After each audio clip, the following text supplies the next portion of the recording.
En este video vamos a ver cómo podemos crear zapatas aisladas en Vectorworks. Aquí tenemos un pequeño plano de una cimentación con varias zapatas y vamos a crear una. Vamos a utilizar con la herramienta de rectángulo y vamos a dibujar una zapata. Esta va a ser la base de nuestra zapata. Lo primero que vamos a hacer es vamos a convertir esto en una losa. Entonces vamos a crear objetos de esta forma al menú A y C. Y aquí le decimos que vamos a crear una losa. Nos aseguramos de eliminar las formas de origen y le decimos aceptar. Y esta losa, si es que ya tenemos, vamos a ponerlo en una clase de zapatas que ya teníamos previamente generada, que tiene ya toda la información de, si editamos esta clase, tenemos las texturas, tenemos los atributos gráficos de valoración de línea, pero generalmente las zapatas tienen un tronco cónico y la herramienta losa solamente nos permite generar inicialmente losas, como su nombre lo indica. En este caso vamos a hacer un pequeño modelado. Vamos a seleccionar otro rectángulo y vamos a utilizar la herramienta de desplazamiento y vamos a desplazar más o menos ahí para crear el cuello de la zapata. Con estos dos rectángulos seleccionados vamos a utilizar el comando de extrusión múltiple y le vamos a decir que esto tenga una altura de unos 20 centímetros o de lo que necesitamos que tenga nuestra zapata. Obviamente aquí va a haber una columna. Vamos a colocar aquí simplemente a modo demostrativo. Vamos a colocar una columna cualquiera con la herramienta de columna y la vamos a colocar ahí y vamos a decirle que no use capitel, que no use base y que la columna va a ser, no sé, de unos 20 por 20 y de la altura que esté conectada la capa. Y ahí tenemos nuestra columna y vamos a ponerla ahí. Supongamos que esa es nuestra columna y esta va a ser la forma de la zapata.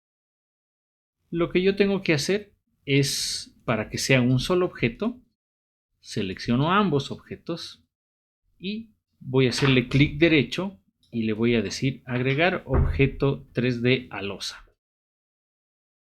Y le digo que como esta mi losa no tiene ningún componente, básicamente es el componente del hormigón, le digo aceptar.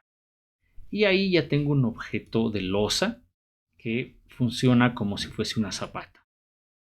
Ahora, ¿qué pasa si yo tengo una zapata, por ejemplo, excéntrica o una zapata de borde? Voy a copiar esta aquí. E incluso tengo la representación en 2D correcta. Lo que voy a hacer, voy a ver una vista en 3D, voy a hacerle clic derecho y voy a editar los modificadores de esta losa.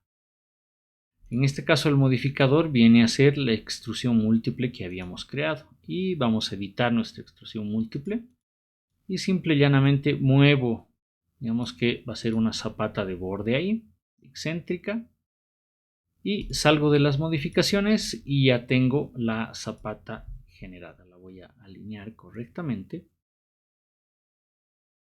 Digamos que esa es mi zapata de borde y yo puedo hacer lo mismo. Y si voy a tener varias, por ejemplo, lo mejor es generar esto y convertirlas en un símbolo. Entonces me voy a ir al menú modificar y le voy a decir crear símbolo y le voy a decir zapata tipo 1, por ejemplo. Y esta le voy a decir, voy a crear también el símbolo y le voy a decir zapata 02. ¿Con qué? Porque si yo tengo varios objetos que los voy a repetir, es siempre mejor trabajarlos en símbolo, ya que si edito uno, voy a poder editar todos de golpe. Vamos a hacer una pequeña prueba. Tengo todas estas mis zapatas que son símbolo y voy a editar una de estas. Voy a editar cualquiera. Voy a editar el componente 3D del símbolo en esta parte. Y aquí voy a volverle a hacerle clic derecho y le voy a decir que voy a editar el modificador. Y digamos que necesito que este cuello, ahorita vamos a medir, tiene 33 por 33. Digamos que por motivos de cálculo necesito que sea 35 por 35. Y mejor si los cambios los hago desde el centro. Aquí. Entonces va a crecer del centro hacia los extremos. Le digo 35 por 35. Y salgo de la extrusión y me aseguro de que todo esté correctamente. Ahora, como he modificado la extrusión, tengo que modificar el objeto y voy a editar los modificadores y me voy a asegurar de que esté en la altura correspondiente. Creo que es esta de aquí. Y aquí está la zapata modificada, y como he modificado una, se van a modificar absolutamente todas. Muy bien, esa es una manera muy sencilla de generar zapatas en Vectorworks. Y si quieren más información sobre Vectorworks, pueden visitar los cursos de Vectorworks que tengo en udemy.com o escríbame al correo que aparece en pantalla. También los invito a visitar la página web y las redes que tenemos en Facebook y en Twitter. Gracias.